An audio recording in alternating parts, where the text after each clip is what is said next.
When the man's eyes next flutter open, he finds himself lying on the floor. He struggles to his feet as the fog begins to lift from his mind. And he beholds a grisly sight. The floor is a lake of blood. In the center, hunks of flesh and a broken staff. That staff, it's the medic's. The man examines the chunks and finally finds what remains of the medic's face. Her suit has been forcefully pried open and her skin peeled from her very bones. There's not even enough left for a proper burial. The man feels nausea building inside him and turns away. But this only reveals a new horror. The kid, or what remains of him. He has been impaled on a massive greatsword. His arms have been plucked from the body and discarded. His face is little more than a ruined crater. It appears the corpse was pummeled into submission long past the point where the man who existed inside was dead. No, this can't be. A horrible feeling crawls up his spine. Cold sweat runs down his face. That sword, it's mine. You killed him, says a familiar voice.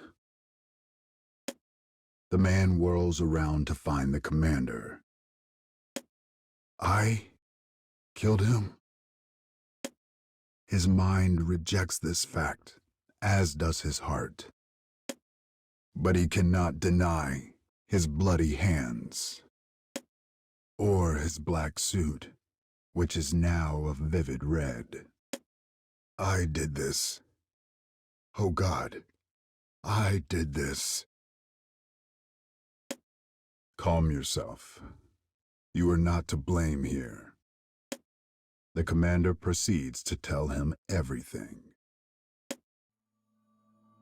It had all been an experiment.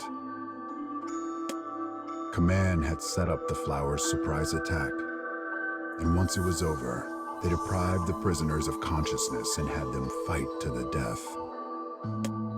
The commander had planned everything. After revealing this, he begins to regale the man with tales of all the data they gained from the experiment, his glee barely contained. But the man cannot hear him. His thoughts are a whirling vortex of rage. It appears to be somewhat dependent on the user's mental state and personality, continues the commander. But overall, the power suit was shown to provide the best balance of offense and defense. We will begin mass manufacturing it at once. The man's rage compresses, finding a target in the commander. So my friends died for a goddamn test, he growls. No progress is without sacrifice, says the commander. His tone is flat, as if the subject bores him. Enraged, the man rears back and launches a fist directly at the commander's face. But his arm stops before it connects, his body refusing to allow it. For all his power, he is still a prisoner. Damn you to hell, he wails. The commander stares at the man impassively. I could dispose of you here and now. It actually might be the smart thing to do, considering all that you've learned. An image of the man's wife leaps into his mind. I can't die yet. The man furrows his brow and slowly lowers his fist.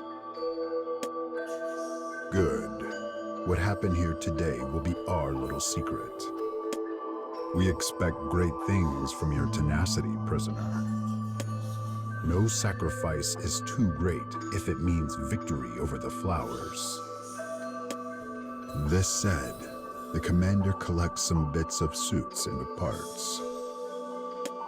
Silence fills the void. I can't die yet. I can't die yet.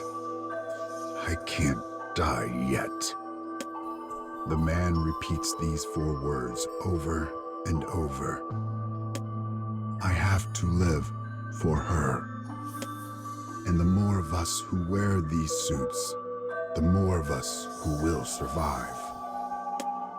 He's right. This is a good thing. The man had killed them all, flower and friend alike. Yet he felt a sense of might at his power, a sense of guilt for his actions, and a sense of excitement at the possibilities. All these things eat away at him. I am strong enough to protect. I am strong enough to kill. The darkness inside him swells and writhes and expands until finally it consumes what remains of his heart.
I'll cut down everything in my way.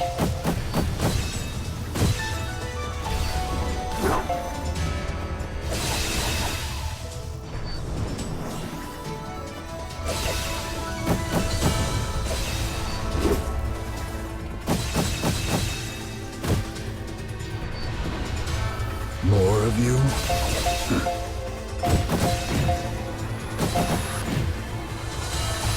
Now they're going down.